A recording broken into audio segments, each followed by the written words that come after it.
오늘 읽었던 본문도 어제 읽었던 본문과 같이 믿음의 사람들에 대한 이야기입니다. 그래서 13절 보면 이 사람들은 다 믿음을 따라 죽었다 이렇게 되어 있죠.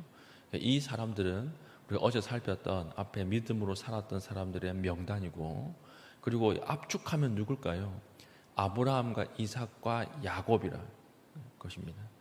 하나님께서 항상 자신을 드러내실 때 나는 아브라함의 하나님, 이삭의 하나님, 야곱의 하나님이다 이렇게 말씀하시잖아요. 근데 왜 그럴까요? 왜 요셉의 하나님이라고는 안 하시고 다른 사람들은 다른 사람들의 하나님, 이사야의 하나님 이렇게 말씀 안 하시잖아요. 항상 얘기하실 때 나는 아브라함의 하나님, 이삭의 하나님, 야곱의 하나님이다 이렇게 이야기하는데 왜 그럴까요? 이 세 사람이 언약의 직접적인 당사자이기 때문에 그렇습니다. 계약서를 쓸 때 이 세 사람의 이름으로 쓴 거예요. 그러니까 계약서 도장에 이 세 사람 이름이 적혀 있기 때문에 하나님의 언약의 당사자, 약속의 계약자로서 이 세 사람을 항상 이야기를 하시는 것입니다. 그러니까 오늘 13절에 이 사람들은 할 때 이 사람들도 사실 압축하면 누구를 얘기하는 것입니까? 아브라함과 이삭과 야곱을 이야기하는 것입니다. 그러니까 항상 우리가 언약의 대상자이기 때문에 하나님이 이 세 사람을 가리켜서 약속을 말하신다. 이것을 이해하면 되겠고요. 이 사람들은 어떤 사람들입니까? 믿음을 따라서 죽었던 사람들이다.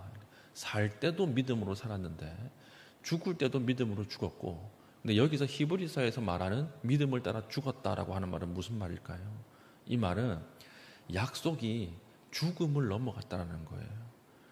약속이 살아있는 동안에만 이 사람들의 확신 가운데 있지 않고 약속이 너무나 강했기 때문에 죽은 이후에도 하나님께서 응답하실 것이다. 이 믿음을 가지고 죽었다 이 말입니다. 그래서 그 뒤에 뭐라고 나오죠? 약속을 받지 못하였으되 이렇게 나오죠. 약속을 받지 못하였다. 이 말은 무슨 말일까요? 받았던 약속이 살아생전에 전부 현실로 되지 않았던 거예요. 현실에 받은 약속은 많았습니다. 그런데 이게 모두 응답되는 약속이 아니었던 것입니다. 그러니까 아브라함 같은 경우 보십시오. 땅을 주겠다 그랬는데 그 땅이 언제 응답이 됩니까? 400년 뒤에 응답이 돼요. 자기 살아있을 동안에는 한 평의 땅도 구경 못했습니다. 그렇죠. 그리고 내 자손이 별과 같이 많게 하겠다 그랬는데 아브라함 때는 고작 이삭 한 명이었고요. 나중에 요셉 정도 되면 70명 정도 돼요. 그러니까 이 약속은 언제 응답을 받습니까? 출애굽 때 응답을 받는 것입니다. 200만 명이 되지 않습니까? 70명이 내려갔는데 여기에서 200만 명으로 불어나잖아요. 그러니까 고대 사회에서 인구가 분다라고 하는 것은 굉장히 독특한 일이라고 말씀드렸죠. 그러니까 이것은 하나님의 약속의 성취예요. 하나님의 약속이 성취되는 것을 아브라함 때에는 전혀 몰랐습니다. 별처럼 많아질 것이다. 이 기미도 못 보고 죽었다라고 하는 것입니다. 그래서 약속을 현실에서 받았지만 현실에서 이것을 누리지는 못했다라고 하는 말이 약속을 받지 못하였으되라고 하는 말입니다. 그런데 그럼에도 불구하고 어떤 태도를 가졌습니까? 그것들을 멀리서 보고 환영하였으며 이렇게 되어 있어요. 자기의 생애에는 이 약속들이 하나도 이루어지지 않았는데 이것을 멀리서 바라보고 마치 지금 이루어진 것처럼 기뻐했다라고 하는 거예요. 마치 지금 이루어진 것처럼 행동했다라고 하는 것입니다. 여의도에 가면 여의도에 그 시범 아파트라고 하는 아파트가 있거든요. 그 아파트가 어떤 아파트냐면 처음 여의도 다 밀고 국회의사당 하나 짓고 나서 그 다음 지은 건물이 제가 알고 있기로는 시범 아파트예요. 여기에 서로 아무도 안 들어와서 살려고 하니까 거의 반강제적으로 이주를 시켰다 그래요. 그 뭐 추첨을 뽑아가지고 뭐 강제적으로 들어가서 살도록. 그때 들어간 사람들이요, 신방 때 제가 알았던 건데 난리였대요. 들어가서 어떻게 사냐, 우리가 무슨 조상묘를 잘못 써가지고 이런 데 와가지고 살게 되었는가 막 그랬다는 거예요. 근데 이 40년 딱 지나고 나서 보니까 그때 나왔으면 큰일 날 뻔했죠. 여의도가 지금 여의도로 변할 줄 아무도 몰랐던 거예요. 근데 생각해 보십시오. 만약에 그때 뭐 어떤 하나님의 은혜든지 꿈이든지 지금 여의도의 땅값을 봤다면 그 사람들이 그 당시에 울었을까요? 아니었겠죠. 웃었겠죠. 너무 기쁘게 살았겠죠. 다른 사람들 다 죽겠다고, 다 이사 나가겠다고 할 때 그때 나는 절대 나가지 않겠다, 너무 감사한 마음으로 눌러앉아 있겠죠. 이랬다는 거예요. 미리 오지 않은 하나님의 약속을 바라보고 지금 이 시대에 나의 생에 이루어진 것 같이 살았다라고 하는 것이, 이것이 멀리서 보고 약속을 환영했다라고 하는 그런 뜻입니다. 우리가 기도하다 보면 하나님이 응답하시는 것도 계시지만 응답하지 않는 것도 많이 있어요.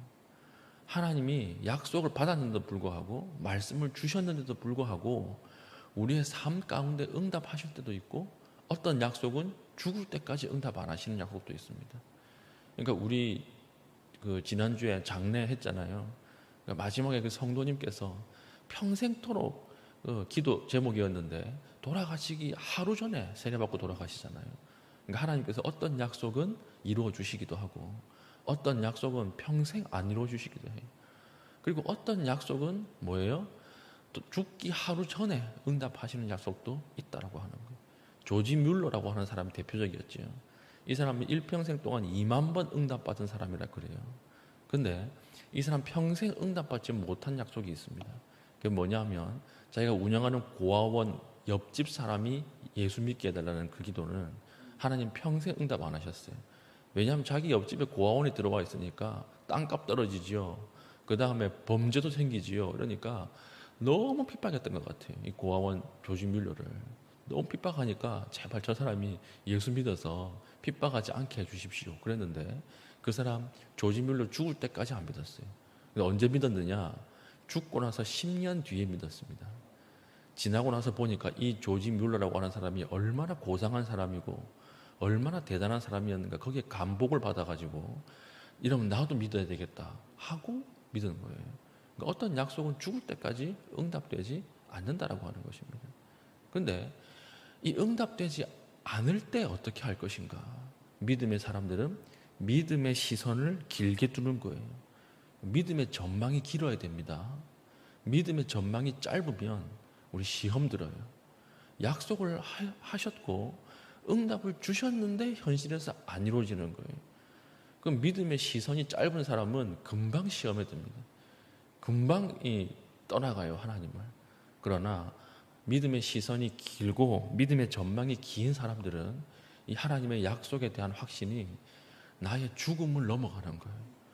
내가 죽더라도 그 뒤에 하나님께서 응답하시고 내 자손을 통해서 일하실 것이다. 이게 진짜 믿음의 사람이라고 하는 것입니다. 그래서 우리 제자반 숙제로 양화진 갔다 오는 것을 숙제로 내드렸죠. 양화진 가면 그 묘역 중에 아기들 무덤이 있거든요. 아기들 무덤. 미국, 영국, 지구 반대편에서 와가지고 죽었던 선교사들이 거기서 우리 땅에서 낳은 이 아기들을 묻고 죽거나 돌아갔어요. 무슨 뜻일까요? 무슨 뜻일까요? 보통 타국에서 아이가 죽으면 자기 나라에 묻습니다. 그렇죠? 운송에 가서 거기서 장례를 치러요. 근데 우리나라에 묻었다라고 하는 것은 무슨 말일까요? 다시 오겠다는 말이에요. 다시 내가 와서, 지금은 떠나가지만 내가 다시 와서 복음 전할 것이다, 조선에. 그리고 내가 이 땅에서 내 아기와 함께 묻혔다라고 하는 것은 무슨 뜻일까요? 내 자손이 오게 만들겠다는 거예요. 복음 들고. 어차피 나를 보러 오기라도 해야 되니까 다시 오게 만들겠다라고 하는 거예요. 이게 믿음의 사람. 약속이 어떻습니까? 조선에 복음하라고 하는 이 약속이 너무 강력한데 거기에 자기 인생을 걸었는데 자기 때에 자기 생에는 약속을 못 보는 거예요. 그런데 이 약속이 믿음의 죽음을 넘어갑니다. 넘어가서 내 자손 때에는 반드시 하나님이 이 조선을 복음화시킬 것이다. 복음이 이 조선을 뒤에 덮을 것이다. 이 생각으로 묻고 자기도 우리 땅에 묻힌 것입니다. 그러니까 이게 얼마나 엄청난 믿음이에요. 그 믿음으로 사는 사람을 오늘 히브리서에서 단 한 가지 단어로 이야기해요. 이게 무엇입니까? 나그네라고 하는 거예요. 우리 13절 마지막 절. 환영하였으며 또 땅에서는 외국인과 나그네임을 증언하였으니. 나그네는 그 시대의 가치와 시대 정신에 지배받지 않아요. 왜 그렇습니까? 하나님의 약속이 너무 강하기 때문에 그렇습니다. 하나님의 응답이 너무 강하기 때문에 그 확신 때문에 이 땅에서 살 때 나그네로 산다라고 하는 것을 보여주는 것입니다. 그러니까 우리가 기도하고 기도가 응답되지 않을 때에도 낙심하지 마십시오. 하나님이 말씀하신 것이라면 반드시 이루어져요. 시간을 초월하고 대를 초월하고 우리 모든 장막을 다 초월해서 반드시 이루어진다라고 하는 것입니다. 오늘 나는 어떻게 살아야 합니까? 하나님이 말씀하신 것은 나의 때가 아닐 때라도 언젠가는 이루어진다라고 하는 확신을 가지고 오늘 내가 그것을 기뻐하면서 누리는 것, 그게 하나님이 정말 기뻐하시는 믿음이다라고 하는 것이죠. 이런 믿음을 가진 자들에게 하나님은 어떻게 대하십니까? 16절 보십시오. 16절. 그들은 이제 더 나은 본향을 사모하니 곧 하늘에 있는 것이라. 이러므로 하나님이 그들의 하나님이라 일컬음 받으심을 부끄러워하지 아니하시고 그들을 위하여 한 성을 예비하셨느니라. 하나님이 누구누구 아무개의 하나님이라고 불리는 것을 부끄러워하지 않는다는 거예요. 자랑스러워 하신다라고 하는 거예요. 우리가 우리 자녀가 어떤 큰 일이나 어떤 의로운 행동을 해서 사람들이 누구 아버님이세요 이러면 얼마나 영광이 됩니까? 얼마 전 손흥민 선수가 아시아에서 최초로 득점왕 했다면서요. 그래 귀국을 했는데 그때 그 손흥민의 표정 말고 손흥민 아버지의 표정을 보셨습니까? 세상을 다 가진 표정이에요. 손흥민 선수는 득점왕의 표정으로 들어왔고 아버지는 세상을 다 가진 표정으로 옆에 서 있었습니다. 우리 하나님이 이렇게 우리를 보신다라고 하는 거예요. 믿음이 대를 넘어가고 믿음이 시간을 넘어가서 우리의 죽음까지도 넘어가서 이 땅에서 나그네로 사는 사람들이 하나님 앞에 갔을 때 정말 잘 살았다. 내가 너의 하나님이다.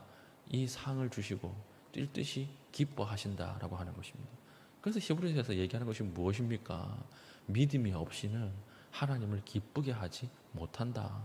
이 말씀을 하는 것이죠. 오늘 하루 우리가 어떻게 살아야 합니까? 믿음으로 살아야 합니다. 오늘 하루 우리가 어떻게 살아야 됩니까? 말씀에 대한 확신을 가지고 살아야 합니다. 그것이 비록 나의 때에 이루어지지 않는다 할지라도 그 응답이 내 때, 내가 원하는 방식, 그 시간에 이루어지지 않는다 할지라도 하나님께서 말씀하셨기 때문에 언젠가는 반드시 이루어질 것이다. 그것을 미리 내다보고 오늘 하루를 받은 것처럼 사십시오. 그럼 하나님께서 축복하시고 기뻐하신다라고 하는 것이죠. 이게 믿음이에요. 우리가 믿음으로 살고 하나님 앞에 믿음으로 나아갈 수 있는 진짜 정말 믿음의 신실한 주의 백성들이기를 축복합니다. 아멘. 기도하겠습니다. 기도할 때 하나님 이 땅에 충실하되 연연하지 않게 하여 주시고 믿음을 가지고 오늘 하루 살아가게 하시고 우리의 믿음의 확신, 믿음의 시선이 정말 길고 하나님 앞에 죽음을 넘어갈 수 있는 은혜를 허락하여 주시옵소서. 예수님 이름으로 기도합니다. 아멘. 기도하겠습니다.